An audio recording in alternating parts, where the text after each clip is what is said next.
अच्छा, तुम लोग को मैंने बार बताया था लॉन्च व्हीकल, याद आ रहा है कुछ? क्या क्या याद आया? मैंने कहा था एक होता है सैटेलाइट लॉन्च व्हीकल, ये जानते हो क्या होता है? ये सैटेलाइट को एक पर्टिकुलर ऑर्बिट तक लेके जाता है। तुम लोग सुनते हो ना नाम PSLV, GSLV, polar satellite launch vehicle, geo satellite launch vehicle.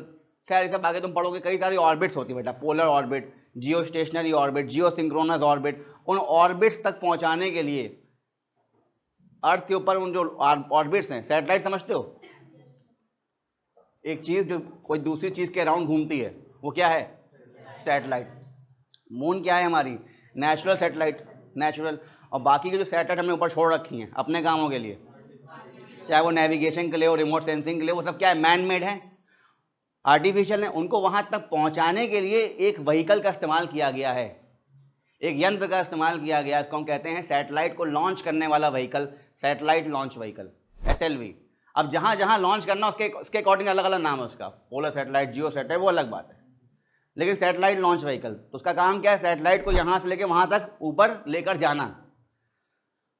तो एक लॉन्च व्हीकल है, उसको मैं क्या बता रहा हूं? डिप्लोमेसी।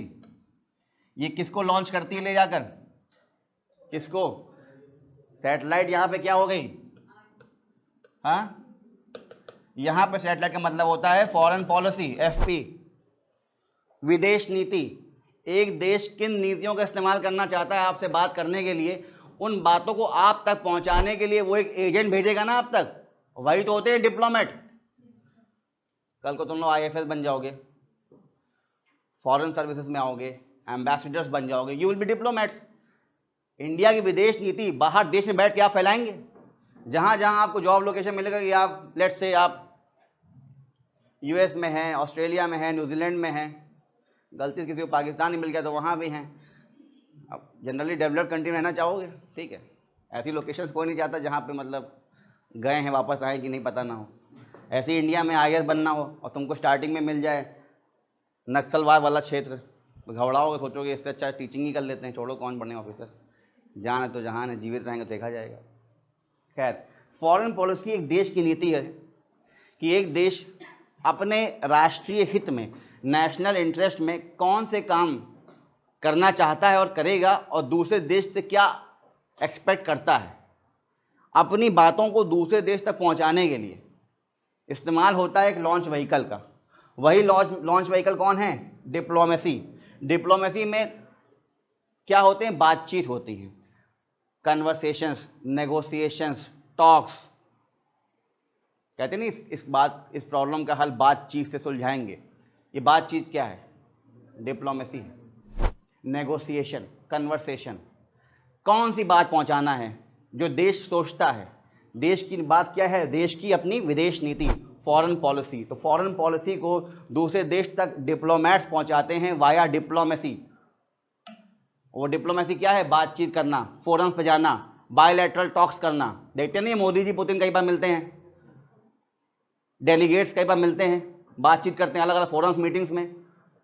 तो जो लोग यहाँ से जा रहे हैं, चाहे वो मोदी जी क्यों ना हो, वो भी उस समय डिप्लोमेट बन के जा रहे हैं। जयशंकर हो, वो भी क्या बन के जा रहे हैं? डिप्लोमेट। या इनके द्वारा भेजा हो कोई ऑफिसर, वो भी क्या है? डिप्लोमेट बन के जा रहा है। क्या बातें करेगा? अपने देश के हित में बातें करेगा, अपने देश की फॉरेन पॉलिसी समझाएगा, फॉरेन पॉलिसी को उनके सामने रखेगा। कौन रखेगा? एक डिप्लोमेट रखेगा, ठीक। तो डिप्लोमेसी एक तरीका है जिससे एक देश अपने फॉरेन पॉलिसी को दूसरे देश तक पहुंचाता है। समझ पा रहे हो इस चीज़ को? यहाँ पे बात क्या है? Para diplomacy. यहाँ मैंने बोला था देश पहुंचाता है।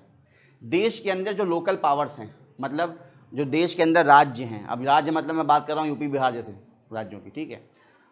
अगर कल को ये स्टेट्स, मतलब states with in the state, ठीक है ना, कल को ये करना शुरू कर दें डिप्लोमेसी दूसरी कंट्री के साथ, ये छोटे छोटे राज्य, मान लीजिए कल को हमारा West Bengal, Bihar, North East, ये आसपास के जो बॉर्डरिंग कंट्रीज़ हैं उनसे रिलेशन स्टैब्लिश करना शुरू कर दे, ठीक है ना। अपने कल्चर को, अपने आइडियाज़ को उन तक पहुंचाना शुरू कर दे, उनसे बातचीत करना शुरू कर दे। इसको हम क्या कहते हैं? Para diplomacy. सब नेशनल डिप्लोमेसी। एक होता है नेशनल डिप्लोमेसी। नेशनल मतलब जो एक देश कर रहा है, सेंट्रल लेवल पे वो हो रही है। सेंट्रल गवर्नमेंट करवा रही है। और जनरली यही होता है, जो भी आप डिप्लोमेसी बोलते हैं तो हम कहते हैं नेशनल डिप्लोमेसी, ठीक है ना, राष्ट्रीय कूटनीति कहते हैं उसे। और एक होती सब नेशनल, देश के अंदर जो राज्य हैं जब वो डिप्लोमेसी करना शुरू कर दें उसको हम क्या कहते हैं, पैरा डिप्लोमेसी। तो para diplomacy is the involvement of non central government, मतलब राज्य सरकारें जो होती हैं। जनरली डिप्लोमेसी कौन करती है, केंद्र सरकार, भारत सरकार, government of India, central government. लेकिन जब उसके अलावा उसके साथ साथ कुछ राज्य सरकार भी इसमें इन्वॉल्व हो जाएं, वो भी डिप्लोमेसी करना शुरू कर दें आसपास के नेबरिंग पड़ोसी मुल्कों के साथ, इसको हम क्या कहते हैं, पैरा डिप्लोमेसी, ठीक है ना। Involvement of non central governments in international relations is termed as para diplomacy.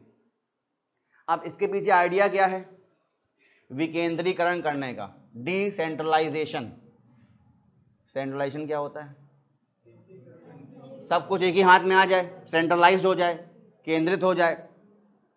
Decentralisation मतलब पावर्स को डिस्ट्रीब्यूट करना, शेयर करना। जो सेंटर है वो पावर्स को बांटेगा, शेयर करेगा, उसको डिसेंट्रलाइज करेगा, उसका विकेंद्रीकरण करेगा और राज्यों को भी कुछ पावर्स देगा, जिससे संघवाद बना रहे, फेडरलिज्म बूस्ट अप हो, सेंटर स्टेट रिलेशंस और अच्छे हो जाए। समझ पा रहे हो उस चीज़ को। तो it is the idea of decentralisation of political power to make the regional government, स्थानीय सरकार जो हैं जैसे कि राज्य सरकारें हो गई, इनको रीजनल गवर्नमेंट यहाँ बोला जा रहा है। रीजनल गवर्नमेंट्स को भी एक एक्टर के रूप में इंटरनेशनल स्फीयर में पेश करने के लिए, ठीक है ना। मतलब इंडियन फॉरेन पॉलिसी सिर्फ इंडिया के बिहाफ पे सिर्फ सेंट्रल गवर्नमेंट ना करे, सेंट्रल गवर्नमेंट की परमिशन के साथ जो बाकी के रीजनल गवर्नमेंट्स हैं, स्टेट गवर्नमेंट्स हैं, वो भी कर पाएँ, उनको भी एज एन एक्टर पेश किया जाए अंतर्राष्ट्रीय स्तर पे, और वो भी देश के बिहाफ पे कुछ अच्छी नीतियां आगे रख पाएँ। इसको सब नेशनल डिप्लोमेसी भी कहते हैं। सब नेशनल क्योंकि regional government, non central government, स्थानीय सरकार, राज्य सरकार, ये लोग इन्वॉल्व होने वाले हैं इसमें, ठीक है। And it seeks to appreciate the significance of federalism. Federalism जानते हैं आप लोग क्या होता है, संघवाद। फेडरलिज्म क्या होता है, पावर शेयरिंग, ठीक है ना। सेंटर स्टेट के साथ अपनी पावर्स को कहीं ना कहीं बांटता है, शेयर करता है। जितना पावर अपने हाथ में रखेगा स्टेट्स को नहीं देगा, उतनी पावर शेयरिंग कम हो रही है, इसका मतलब सेंट्रलाइजेशन हो रहा है।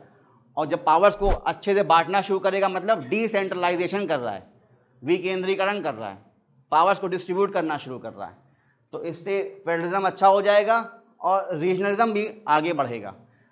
रीजनलिज्म मतलब क्षेत्रवाद, थोड़ा बहुत उस रीजन को भी एक फ्रीडम होना चाहिए अपने आप को एक्सप्रेस करने के लिए।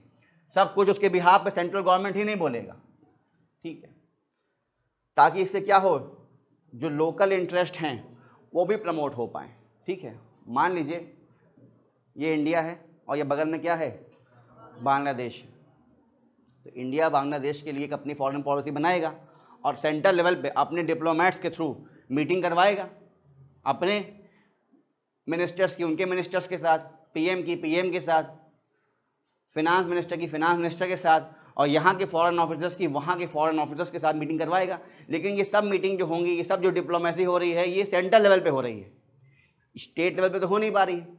लेकिन यहाँ पे अगर मान लीजिए जो नॉर्थ ईस्टर्न स्टेट्स हैं, नॉर्थ ईस्ट दिख रहा है तुमको यहाँ पर, ये कल को ये चाहें कि ये लोग भी सीधे इंटरेक्ट करना चाहें बांग्लादेश में, अपनी चीज़ों को एक्सचेंज करना चाहें, एक अलग से पॉलिसी बना के रखना चाहें बांग्लादेश के साथ, ताकि ये दोनों, एक नॉर्थ ईस्टर्न स्टेट्स और बांग्लादेश, इन दोनों के जो म्यूचुअल इंटरेस्ट हैं, जो आपसी हित हैं, वो आगे बढ़ें, ठीक है।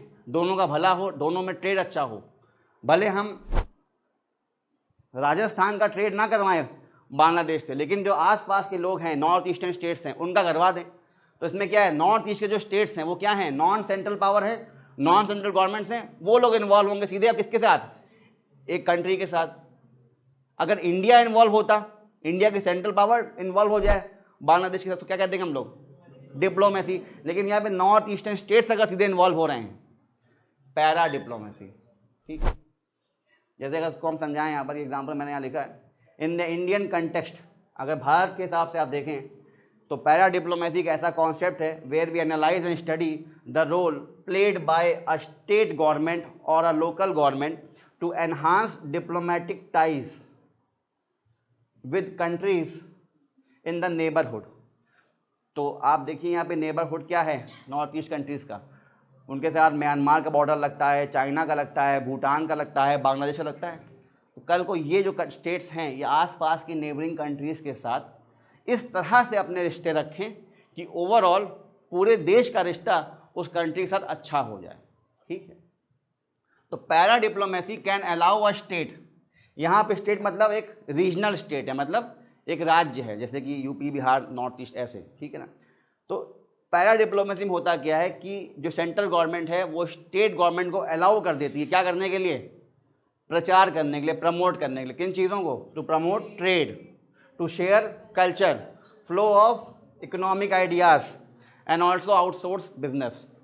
तो यहाँ पे क्या है, जैसे मान लीजिए in the recent times para diplomacy has been activated by India between India's North Eastern states and Bangladesh. जब वहाँ की मैडम, नाम सुना इनका, तो वहाँ की जब मैडम यहाँ आई 2017 में, उसके बाद से मोदी जी ने पैरा डिप्लोमेसी को हरी झंडी दी और कहा जो हमारे नॉर्थ ईस्टर्न स्टेट्स हैं वो सीधे बांग्लादेश के साथ इंटरेक्ट कर सकते हैं। मतलब जो नॉर्थ ईस्ट के सीएम वगैरह हैं, चीफ मिनिस्टर्स हैं, वो सीधे बांग्लादेश की जो हेड हैं या उनके जो मिनिस्टर्स हैं उनसे इंटरेक्ट करें और क्या करें, अपने आइडियाज़ को वहाँ तक पहुँचाएँ, अपने इकोनॉमी मतलब ट्रेड इम्पोर्ट एक्सपोर्ट करना शुरू करें, अपने कल्चर को वहाँ फैलाएँ। समझ में आ रहा है। और इनफैक्ट बिजनेस भी आउटसोर्स करें, जो काम यहाँ से बाहर करवाना है उनको करवा लें। जैसे मान लीजिए जो नॉर्थ ईस्टर्न स्टेट्स हैं वहाँ कुछ कंपनीज़ हैं, वो काम बांग्लादेश के लोगों से करवाना चाहती हैं, तो उस काम को क्या कर देंगे, बाहर आउटसोर्स कर देंगे। आउटसोर्सिंग मतलब ये होता है कि आप अपने देश के मैन पावर का इस्तेमाल नहीं कर रहे हैं, उस काम को देश के बाहर के लोगों से काम करवाना चाहते हैं। हो सकता है वो काम वहाँ पर चीप हो, ठीक है ना। जैसे मान लीजिए यहाँ पर सॉफ्टवेयर इंजीनियर्स हैं इंडिया में, ऐसे ही सॉफ्टवेयर इंजीनियर्स म्यांमार में भी हैं, बांग्लादेश में भी, श्रीलंका में भी। वो कम पैसे में कोई वेबसाइट बना देंगे, यहाँ के लोग मान लो पैसा ज़्यादा मांग रहे हैं और आपने एक स्टार्टअप खोला है और आपके पास बजट अच्छा नहीं है, लेकिन आप एक अच्छी वेबसाइट बनवाना चाहते हैं। दो ऑप्शन हैं, अच्छी बनवाइए और देश से बनवाइए और ज़्यादा पैसे में बनवाइए।